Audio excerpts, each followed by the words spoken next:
The humidity clung to me like a second skin, suffocating and relentless.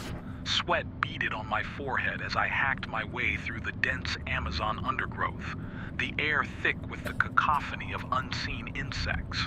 This wasn't exactly the academic career I'd envisioned. Tenure-track dreams replaced by mosquito bites and the constant threat of parasitic worms. Welcome to my new reality. Lead linguist on a crackpot expedition to study the Yakar, an uncontacted tribe rumored to live in the heart of the Amazon rainforest. We were a motley crew: Dr. Vargas, the stoic anthropologist with a permanent scowl etched on his face; Amelia, the wide-eyed grad student perpetually buzzing with nervous energy; and me, Dr. Mark Thompson, a burnt-out linguist clinging to the last vestiges of his once vibrant academic career. After weeks of hacking through the jungle, exhaustion gnawed at us. It was Amelia, bless her optimistic soul, who stumbled upon the village first. A clearing emerged through the foliage, revealing a cluster of thatched-roof huts nestled amongst towering kapok trees. The air hung strangely silent, devoid of the usual symphony of rainforest sounds. A figure emerged from one of the huts, a wizened elder with skin the color of sun-baked earth and eyes that held an unsettling awareness. He spoke, not in words, but in a series of intricate gestures and hand movements. It was then I noticed the tapestries, vibrant tapestries depicting geometric patterns and stylized figures adorning the walls of the huts. This, Dr. Vargas explained, was how the Yakar communicated. The following days were a blur of frustration and fascination. We attempted to decipher the tapestries, translating the patterns into a language we could understand. Amelia, with her boundless enthusiasm, took the lead, meticulously documenting every gesture, every symbol woven into the fabric. Dr. Vargas, ever the pragmatist, remained skeptical. "These are just decorative cloths," he'd scoff. "There's no code here, no language." I, however, was enthralled. The patterns held a strange allure, their vibrant colors mesmerizing. There was a rhythm to them, a story waiting to be unraveled. One tapestry, in particular, caught my eye. It depicted a scene of chaos, figures writhing in agony, a backdrop of swirling red and black. An unsettling feeling gnawed at me, a sense of something ancient and malevolent trapped within the fabric. The nights were the worst. The oppressive silence of the rainforest was broken only by the occasional hoot of an owl or the rustle of unseen creatures. Sleep was a luxury, replaced by vivid dreams of the writhing figures from the tapestry, their screams echoing in my ears. It was Amelia who made the breakthrough. Studying a series of seemingly random patterns, she discovered a recurring motif, a single, broken line woven into the fabric. "It's everywhere," she exclaimed, her voice filled with excitement. "It seems to be connected to the chaotic tapestry." Excited, we brought our discovery to Dr. Vargas. He studied the tapestries, his scowl deepening with every passing moment. "These aren't just communication," he muttered finally, his voice tight. These are prisons." A cold dread settled over me. Dr. Vargas elaborated, explaining a Yakar legend he'd unearthed through interviews with neighboring tribes. Centuries ago, the Yakar had faced a great cataclysm, a disease that swept through their village, leaving behind a trail of death and despair.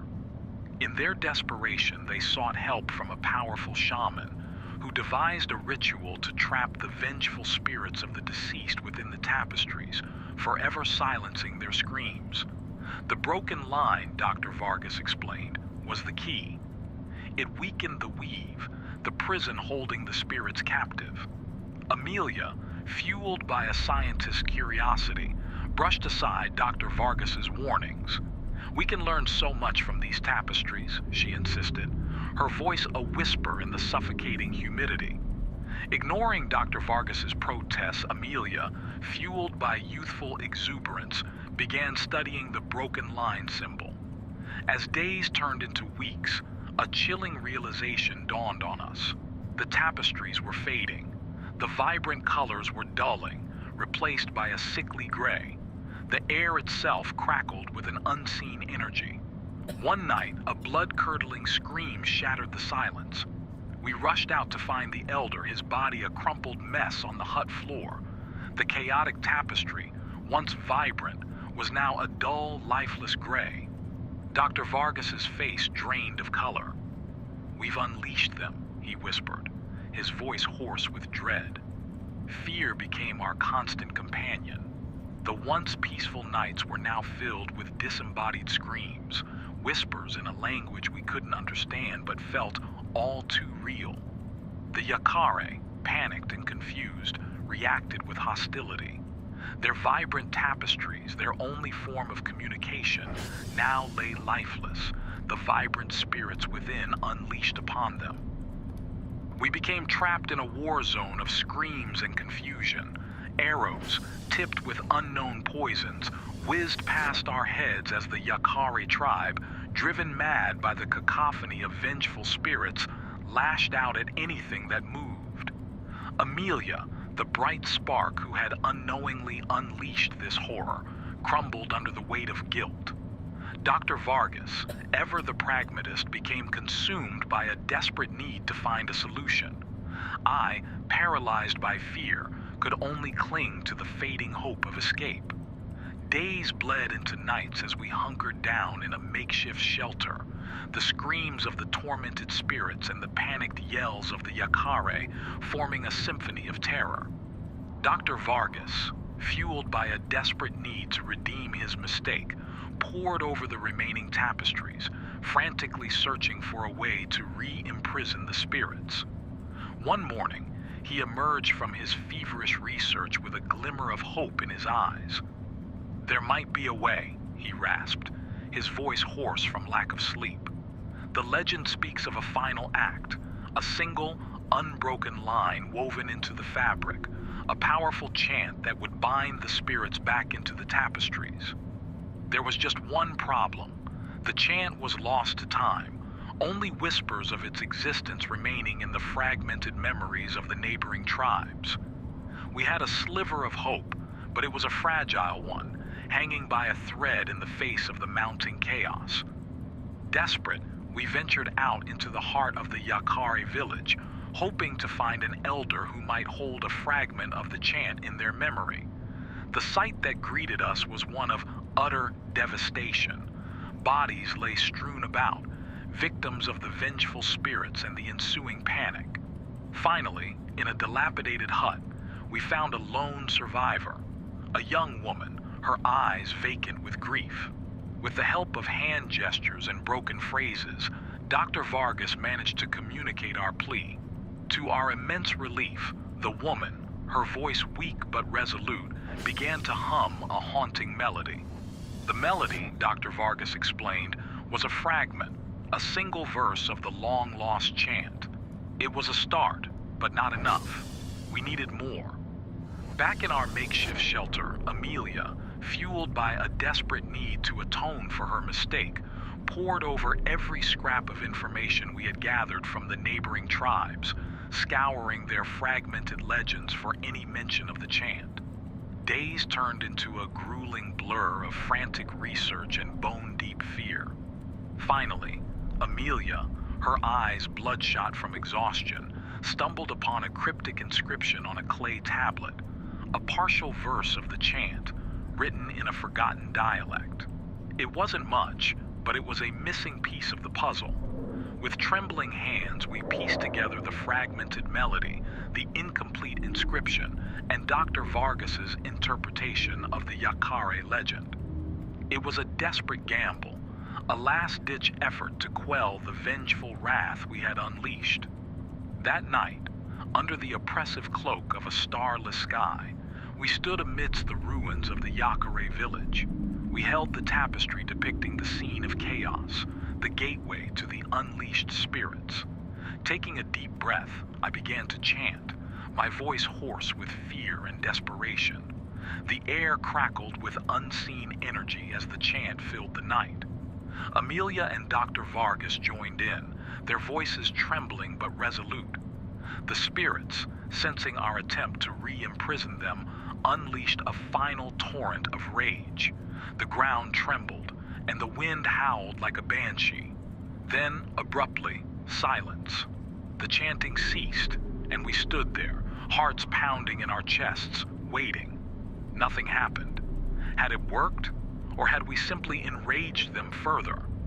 Just as despair began to creep in, the tapestry shimmered. The dull gray morphed back into vibrant colors, the scene of chaos coming back to life. A faint scream echoed from within the fabric, followed by a deafening silence. The tapestry grew still, the colors dimming slightly but retaining a faint vibrancy. We had done it. We had re-imprisoned the spirits, at least for now. But the victory felt hollow. The Yakar village lay in ruins, their vibrant culture forever silenced. Our expedition, fueled by curiosity and a thirst for knowledge, had only resulted in devastation. We left the rainforest a week later, broken and haunted by the screams that echoed in our dreams. The vibrant tapestry, now a chilling reminder of our folly, became a haunting relic in a university museum, a silent testament to the consequences of tampering with the unseen. The story of the Yakar became a cautionary tale amongst linguists, whispered in hushed tones at conferences and seminars. But the experience left an indelible mark on us. Amelia, once a bright-eyed student, became withdrawn and reclusive, haunted by the ghosts of her actions. Dr. Vargas, forever burdened by the guilt he shouldered, retired early, his research career cut short by the whispers of the rainforest. As for me, I remained in academia, a shell of my former self. Teaching became a chore, the joy of language replaced by a constant fear of what might lie hidden beneath the surface. My nights were plagued by dreams of the Yakar village, the screams of the spirits and the pleading eyes of the dying elder echoing in my sleep. Years passed, a hollow routine forming the rhythm of my life. Then, one day, a package arrived at my office, addressed in a familiar yet forgotten script. It was from Amelia. Inside, a simple note: "They're back." Attached was a crudely drawn tapestry, its once vibrant scene of chaos now a chilling depiction of a hand, clawed fingers reaching out from the fabric. Panic surged through me. Had our efforts been in vain? Had the spirits found a way to break free? I contacted Dr. Vargas, the grim news reawakening the ghosts of the past. We huddled in a cramped university office, the dusty tapestry a spectral presence in the room. Dr. Vargas, his once vibrant energy dimmed by years of guilt, studied the tapestry with a practiced eye. "It's different this time," he rasped, his voice tight with dread. They're reaching out, trying to communicate." Amelia via email confirmed Dr. Vargas's theory. The neighboring tribes were reporting strange occurrences, their own tapestries shimmering with an unnatural light, whispers echoing from the fabric. A sense of grim responsibility settled upon us. We, the unwitting catalysts of this horror, were the only ones who could understand it. We delved back into our research, poring over ancient texts and fragmented legends. This time, the stakes were higher, not just for the Yakar, but for the entire region. Weeks turned into months as we pieced together the meaning of the reaching hand. It wasn't a threat, but a plea for help. The spirits, trapped for centuries, were yearning for a final release, a chance to find peace in the afterlife. The solution, we discovered, lay in a forgotten ritual, a complex weaving technique combined with an ancient chant. It was a dangerous process, one that risked unleashing the full force of the spirits if performed incorrectly. Yet, it was the only hope we had. With pounding hearts, we traveled back to the Amazon, the familiar dread gripping us as we stepped into the dense rainforest. The Yakar village, swallowed by the relentless jungle, was a chilling reminder of our past failure. The neighboring tribe, wary yet desperate, agreed to assist us. The ritual unfolded beneath the watchful eyes of the rainforest. We chanted in a forgotten tongue, our voices trembling with the weight of the consequences. Amelia, her hands shaking, weaved the intricate patterns onto a new tapestry, the air crackling with unseen energy. As the final note of the chant faded, a blinding light engulfed the clearing. When the light subsided, the tapestry lay inert, the reaching hand replaced by a swirling vortex of colors. From the vortex, a single figure emerged, the Yakar elder, his eyes filled with a newfound serenity. He spoke, not in words, but in a series of gestures we now understood. He expressed gratitude for our help, for finally granting his people and their ancestors the peace they so desperately craved. Then, with a last grateful look, he dissolved into the vortex, leaving behind a faint echo of a haunting melody. We had succeeded, this time. The rainforest remained a haunted place in our memories, a constant reminder of the whispers that lie just beyond the veil of our understanding, waiting to be heard.